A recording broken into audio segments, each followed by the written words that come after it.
game is set basically at the last half of the 19th century, primarily in Louisiana. We have a large open world map. Players can pick a number of targets that they want to try to track down. Be very, very quiet and turn off your flashlight. The bosses have left traces in the maps, and that means that also people are looking for the same tracks and they're going after the same stuff, and you're going to encounter other players there. You're way too visible there. Get some cover. You're trying to follow the track of the boss you're hunting down, and all of a sudden you're hearing that thing that sticks out that you know is not AI. So you see birds rising up somewhere. Oh, maybe player triggered them. You hear some distant gunshots. You see some flashes in the woods. And that is the moment where you go like, okay, buddy, there's a player. I heard somebody reloading. Somebody's fiddling with some lock. Somebody's opening a gate. Somebody walked too close to some dog kennel. There's somebody around me and I don't know where it is. So the resupply center is over here. Your voice is casted out in a proximity around you. So if you're too far away from your partner, suddenly they can't hear you. If you're too close to an enemy, suddenly they can. And the most scary moments of this game is when I'm in some dark bush, bush somewhere, and I'm hiding around, and I'm just hearing people moving, talking. And I don't want to move. If I make the wrong call, I'm dead immediately.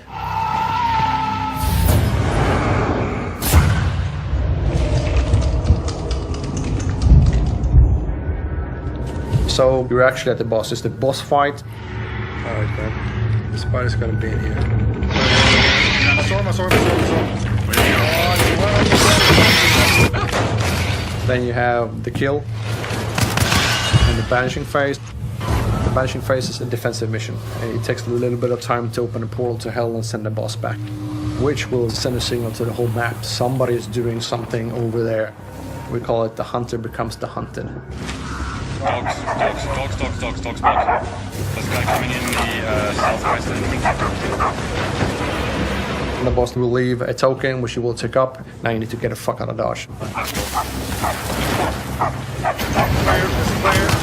Use a mission and we kill it. Quick, the other guys are still behind us. Let's keep going.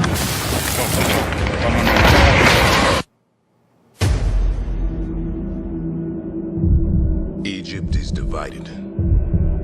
Vast armies amass, while great leaders conspire.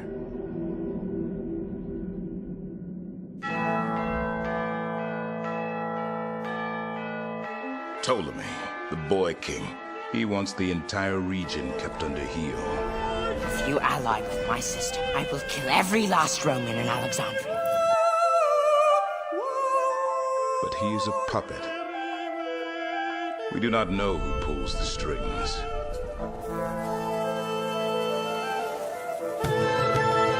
The exiled queen Cleopatra thirsts for power. We have informants in each region. Across Egypt, mysterious forces work against us. She wields followers with lethal skill in pursuit of her throne. It is time for assassinations.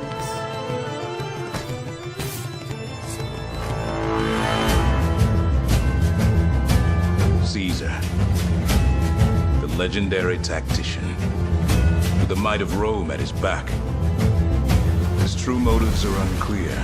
Together we can do more than Alexander did. He will have his say before this war is over. Good, evil, these are phantasms of the desert. Willpower is all that matters.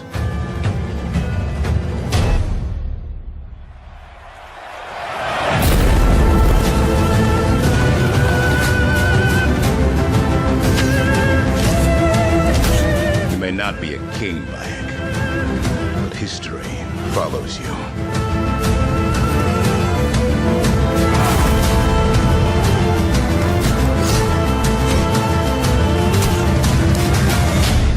Assassin's Creed Origins. Available October 27th. And here we see the player needs to fight a little bit to get the fish. Nice, catch of the day on the menu. So it's nice to unwind with some fishing every now and then, but we know the cult isn't taking any breaks because they have an apocalypse to prepare for. As you explore the county, you'll come across cultists working hard to serve Joseph, the father of their cult. They're taking food and supplies for their bunkers, they're blocking the roads so no one can escape, and they're destroying resources so the resistance can't use them. And it looks like we spotted something up ahead. Yeah, let's take out our binoculars. Alright, seems like there's a small group of cultists there, Mari. Alright, so this looks like a forced baptism. What do you say we get in there, Phil? Yeah, let's do it. Go, Boomer! Alright, Boomer showing off one of his skills. This can really be a game changer in a fight where you're a bit low of ammo or you don't have the right weapon for the situation. He's a good dog. You know, Boomer's a great all-rounder who can support any playstyle. Even without your commands, he'll fetch guns for you, take down cultists in a fight, and he'll tag enemies and animals from far away with his keen sense of smell. And it looks like we got one here. Let's do it. Pedal to the metal. That boss bobblehead didn't even move. We're so good. We got him glued onto the dash. That's it. Boom. So it sounds like we're listening to the cult radio station. I gotta say, some of their hymns are pretty catchy, Phil. It's pretty addictive. I agree. This is the home of Nick Rye. He's a crop duster and a family man. He's doing what he can to keep his family safe and keep the cult from getting his plane, but it looks like they've beaten us here, so let's jump right in. There's no time to waste.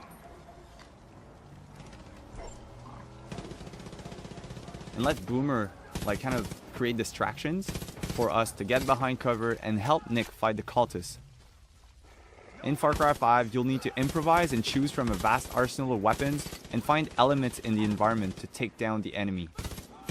There we go.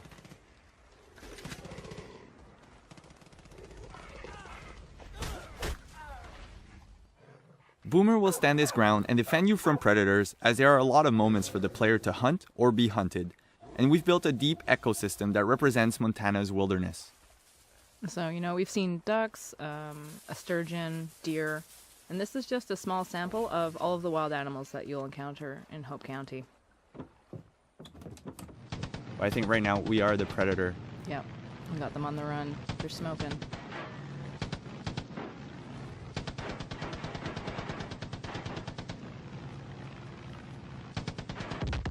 And we did it. Well done. Dead Matter is a true sandbox survival horror game. You will fight to survive in a zombie-packed, post-apocalyptic world, designed from the bottom up to foster whichever playstyle suits you best. Home to many threats, post-apocalyptic Alberta will throw everything it can at you, from hordes of flesh-crazed undead, to AI trying to make their way through the world, and of course, other players that are doing what they can to survive. Though above all else, mistakes are killer. Plan accordingly. Our massive world is based on Alberta, Canada, and it is designed to deliver an immersive world that is packed full of landmarks begging to be explored. We've developed a huge variety of procedural generation tools with artist control in mind. These tools allow our very small team of artists to deliver a large, detailed, and immersive world. All of the tools we are currently showing will be available to the modding community. The metagame manages the loot economy, the electricity and water flowing through the map, trees that have been chopped down, potential sources of contamination for resources, as well as the weather, including a season cycle. AI and zombie movement are also tracked via the metagame and can trigger events, especially if there is a large group or horde present. These events can be interacted with and will result in potential rewards or penalties depending on your actions. Our largest design goal is replayability. Experienced players, especially those that enjoy the PvE and cooperative elements of our game, will find every session to be different from the last. This is important because we want to play our game too. There is also a variety of buildings that you can choose to reclaim in order to aid your long-term survival. This quiet, unassuming suburban home is our first example of a building that you can reclaim. That, yes, you can move furniture around, you can place lights, lanterns, generators, anything, even barricade your own windows the way that you want. It is your house. Though, no matter where you decide to stay, You'll be responsible for getting the power back up, getting some water barrels, as well as maybe setting up some furniture. Another option to choose from is a loot-filled industrial warehouse. This is for players that like to customize their gear as well as build things. If you're more of a fan of driving things, then the gas station and auto repair shop is more for you. Like the vehicles you were looking at right now, all weapons in our game are customizable. Currently we have over 50 unique melee weapons and counting in our game. This does not include any reskins or lazy edits of existing models. Every weapon will also be modifiable. The baseball bat and the machete are the best examples of where we would like to take this concept. We need your help to get a polished, playable alpha version of our game onto Steam within the next 6 months.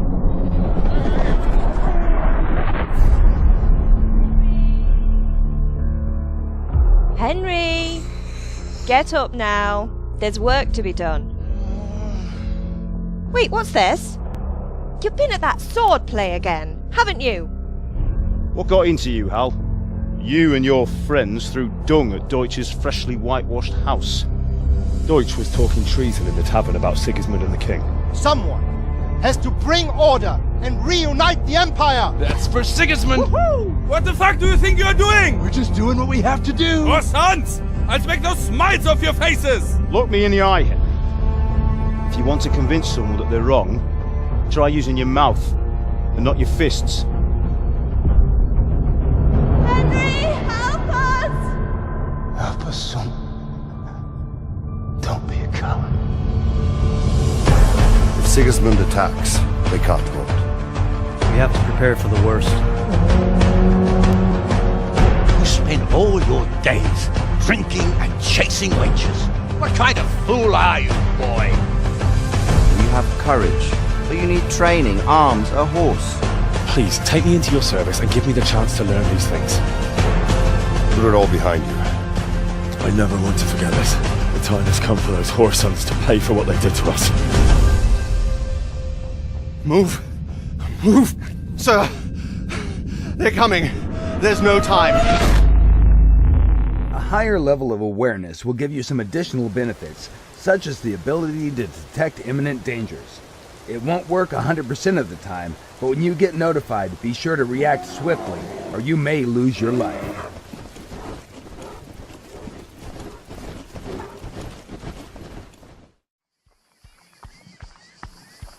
Okay, let's cover the stealth skill now. The stealth skill is linked with the dexterity attribute, but it also depends on other factors. To determine the final level of noise that your character makes, we first analyze the type and amount of gear your character carries. Then we take into consideration the movement and ground material type. This is the starting point of the noise level calculations.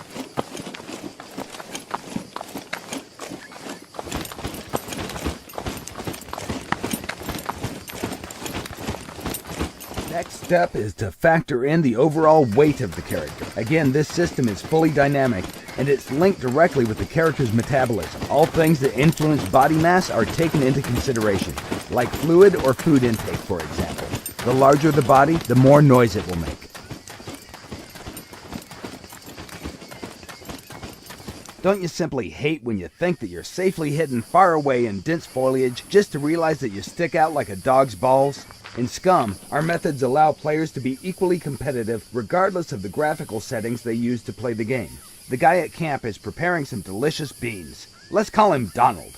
3 soldiers are approaching him over the hill. The left one, called Huey, is crawling through dense vegetation. The middle one, Dewey, is crouching his way towards the larger bush, and the right one is simply walking straight in the open like John Wayne in Sands of Iwo Jima. Let's address him as Louie. Notice that from the Donald's perspective, he only sees Louie. Dewey is well hidden in the bush, while Huey can't be seen because he's well camouflaged. On far distances, the game engine doesn't render foliage, yet still Huey is invisible until he decides to blow his cover simply by changing his stance. At that moment, his camouflage has been terminated and he becomes visible. The camouflage skill can only be activated in dense foliage when your character is prone and out of plain sight.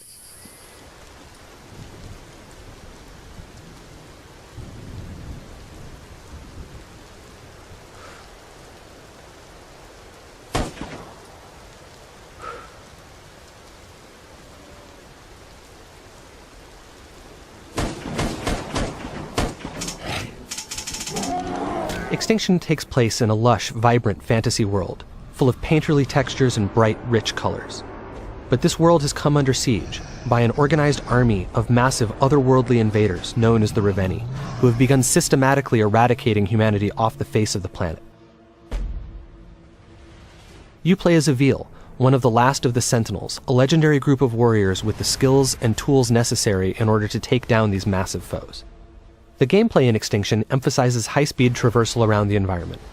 In addition to the basic jump and double jump, Avil can also run horizontally along walls, run vertically straight up walls, air dash through the sky, come floating back down gently, can bounce off of springy objects in the environment such as building awnings or treetops, and can use his whip like a grappling hook to get around. When he does this, time slows down, giving him time to plan his next move and make split-second decisions. Of course, Avil's ultimate goal is to save as much of humanity as possible. He needs to protect them from the constant onslaught of the ogres and their minions. He does this by engaging them in real-time, skill-based combat. In addition to his series of regular strikes, he can also execute powerful AoEs, launch enemies into the sky, slam them back down to the ground, cancel his attacks into rune strikes for massive damage, and cancel his attacks into dodges in order to evade his opponent's strikes. Of course, the star of the show is Avil's combat with the ogres.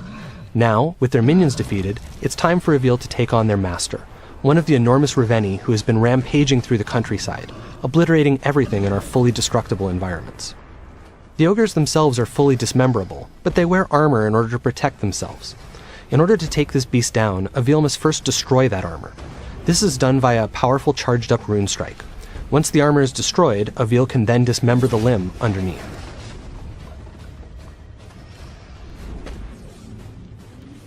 Dismembering limbs like this builds energy which Avil will need to ultimately be able to strike the finishing blow. And as you can see, this ogre is none too happy about the loss of its leg, and Avil has to dodge its attacks while also trying to remove the remaining armor in order to get to the limbs beneath them. This is an extremely dangerous situation to be in because if any of these blows actually manages to hit Avil, it will be death in a single hit. Having now absorbed enough power and weakened the ogre sufficiently, Avil's now ready to go ahead and strike the finishing blow. Using the traversal options we showed off earlier, Avil is able to climb up the ogre's back, take out its helmet, and deliver the coup de grace.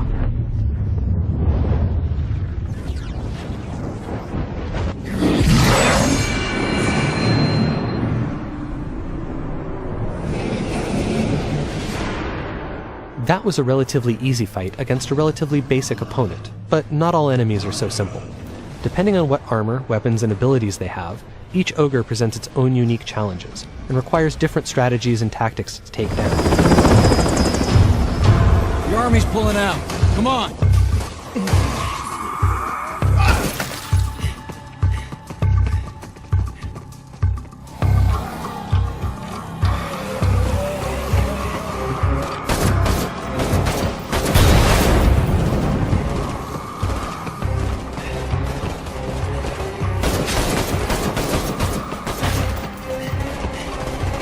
Last truck, get in!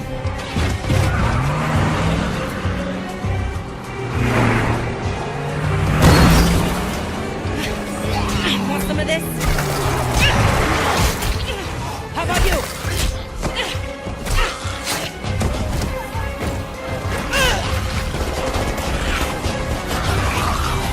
How will you decide who belongs?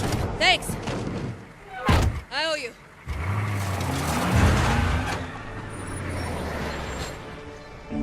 How will you choose a place to call home?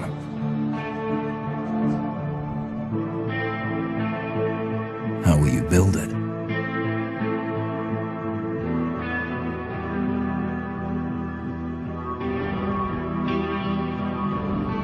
Work together to defend it from the terror just outside the walls.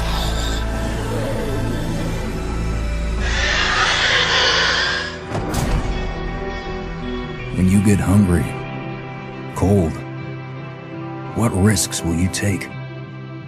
What mistakes will you make?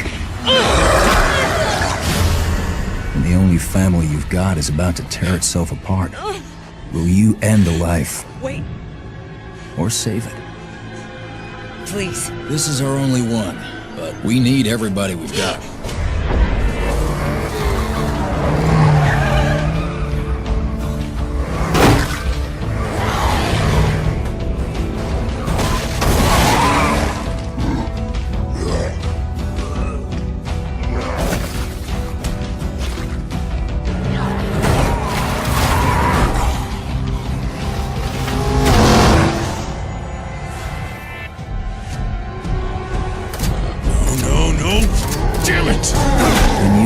Too deep and realize no one gets a second chance.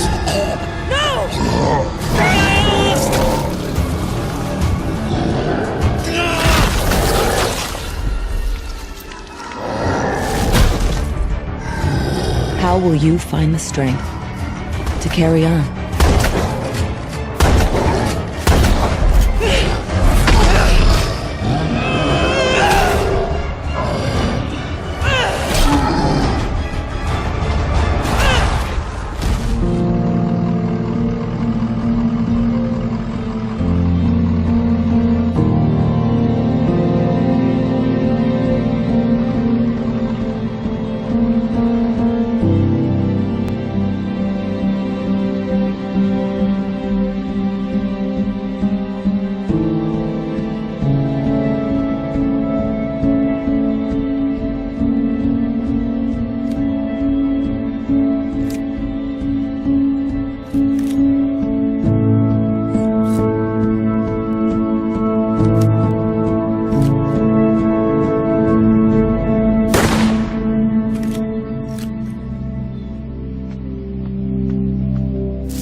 Speed Payback.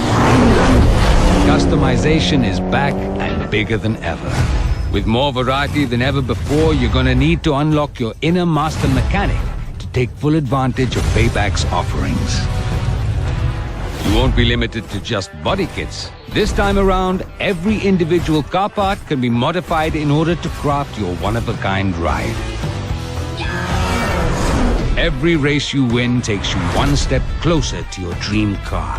Complete events to collect performance parts. It's all up to where you finish. The higher your standing, the more you'll get. Or roll up to a tuning shop to upgrade your engine, transmission, whatever you need to stay ahead of the pack. Explore the world to unearth forgotten legends. Collect and bring these classics back to life by finding or earning the perfect parts. From scrap to stock to supercar.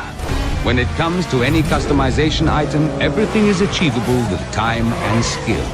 Your ride is waiting. Play your way, win your way. See you on the streets of Need for Speed Payback. Space for 5 cars in our garage, but This time around, we have got a virtual warehouse. So that allows us to effectively give you limitless cars. Yeah. So you can bring them in and out of your garage and, you know, work with the cars that you want to work with. Cool. So you can do just as many as you want. Absolutely. Great. All right, so let's talk about some of these cars. So we've got the BMW M4. We had the M4 in the last game, but this time we've upgraded. We've gone for the GTS. So it's a bit more track orientated. It's a bit more performance oriented. Okay, we got some muscle as well. We've got some muscle cars. So last time around we didn't really hit the money on the muscle cars. So yeah, we've done a bit more this time around. And yeah, the Nissan 350Z, right? So everybody's been asking for it. We can't deny the fans what they want, so we've put it in Need for Speed. Awesome. And this one, yeah, it may look quirky, right? Yeah.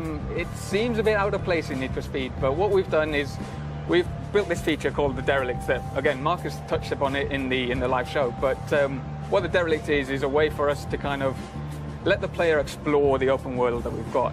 It's a rich open world that we have, so we've put these cars out there in the world for you to find and explore and kind of take them back to your garage and find all the parts that you need to build them. Cool. So effectively, it takes a car from stock to scrap, that's scrap to stock to supercar. Cool. So let's jump in the Beetle and fix it up a bit. Yes, absolutely. So it's looking a bit run down right now, right? Yeah. So we want to restore it back to stock. Yeah.